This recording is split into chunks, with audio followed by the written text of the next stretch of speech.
absolutely. Well, um, so trapped emotions, if you think about it, what a trapped emotion does, it's a ball of energy, right? And what that trapped emotion is going to do is it's going to interfere with a person's ability uh, to function well. So, in other words, let me give you an example. Okay, it's probably the easiest way to do it. Um, if you think about physical pain, I had a guy that came into me many years ago, and he was really in pain. His pain was, between a 9 and a 10 somewhere with his low back. It was absolutely killing him. And so started doing some testing using the emotion code, asking his subconscious mind, is there a trapped emotion that's connected to this? And the answer was yes. Now we use a chart of emotions that looks like this, okay? And there are 60 emotions in the chart. It's divided up into 2 columns and 6 rows. And very quickly, I figured out by just asking questions and getting answers. I was muscle testing him. So he's holding his arm out parallel to the floor. I'm asking yes and no questions, and I'm getting strong for yes and weak for no from his body. And that's the binary nature, right, of the subconscious. And it turned out that the emotion was in column A, row 4, right there. And the emotion was anger. And so I asked if we needed to know anything more about this, and the answer was yes. And so I figured out through testing, did this occur in the last 10 years? No, 20 years. Turned out it was about 20 years before. And he immediately piped up and said, "Oh, yeah." He said, "I know exactly what that's about." And I said, "Really?" And he said that he was falsely accused of something at this place where he was working, and he was really angry, really, really upset, and very hurt by it. And that emotion that he felt, remember, was an energy and a frequency and a vibration. That energy became trapped in his body and specifically trapped in the area of his low back. He was actually accused, as I recall, of cooking the books. And the low back is often related, metaphysically to money issues. Yeah. So anyway, that's where that emotion lodged. So what a trapped emotion does is it exerts this kind of a distorting force on the area where it is, and so the energy field of the body is being distorted to a degree by these trapped emotions. And so, if you think about this guy's low back, all the chemical reactions taking place in his low back within the area of this little sphere of energy were being interfered with to some degree, and the lymph flow was affected to some degree, the blood flow to some degree, the flow of acupuncture meridian energy through that area, may have been totally blocked. And so, anyway, that's what it was about. So I swiped a few times down his back, and that's one of the ways we release these trapped emotions. You can just take a magnet, like any kind of magnet, and we just go down the back, or you can just use your hand as well. We use the governing meridian, which begins at the tailbone and goes up over the top of the head to the inside of the upper lip. So if you're working on yourself, you can just do it like this.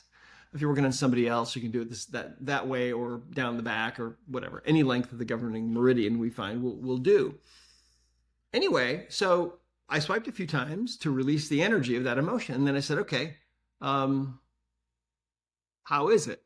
And so he starts moving and bending and twisting, and he can't find the pain anymore. It's gone. He keeps looking for it, and it's not there anymore. And now remember, it was like a 9 plus on a 0 to 10 scale. It was really severe. He couldn't believe it. It was like a miracle. He kept exclaiming, and I was excited that it worked so well. Well, a couple days later, this guy comes back in, and he said to me, "Dr. Nelson," he said, my back still doesn't hurt. He said, "I still can't believe it. It's just kind of miraculous." But he said, "When I came in here, I had another problem going on that I didn't tell you about." He said, "For as long as I can remember, I've basically been what you'd call a rageaholic." And he said, "I've got to watch the road rage, and I have to, I've been to anger management classes a few times, and it hasn't really helped me." He said, "I'm always yelling at my wife and my kids." He said, "I'm just not a happy person." And he said, you know, he said, "Since you released that anger from me," he said, "I feel completely different." He said, "Things that used to set me off don't set me off anymore." He said, "I just feel kind of relaxed and kind of peaceful." He said, "How does that work?" And at the time, I didn't know. And I said, "I don't know, but here's what we believe." Okay. Think about this guy. He's got this trapped emotion, this ball of anger in his low back that's distorting the energy field in that area and thereby distorting the physical body itself. When we release that, suddenly those tissues can breathe. The blood starts flowing better, the lymph starts flowing better, the chemical reactions are no longer being impinged or interfered with, and the acupuncture energy starts to flow again, right? Better. And so the result is the physical pain goes away. But how do you explain the other part of it? Well, think of it this way. All emotions are energy. Every emotion on this list has its own very unique frequency, right? And it just so happened that this emotion was an emotion of anger. So what would happen and what was going on with him over all those years, 2 decades, when a situation would come along in his life where he might tend to feel the emotion of anger, he would feel that emotion much more easily, much more readily, because part of his body was literally feeling that vibration 24 hours a day, 7 days a week. And that's the crazy thing about this, right? That we all have emotional baggage. We all have trapped emotions. And what's it doing to us? Think about that guy. He was a rageaholic until we cleared that anger from 20 years before.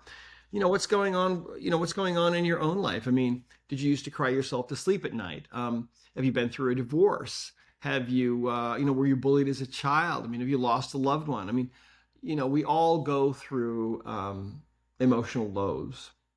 The emotional highs don't seem to affect us as much, but the emotional lows, those are the ones that I think are more dangerous because they tend to result in the creation of trapped emotions more readily.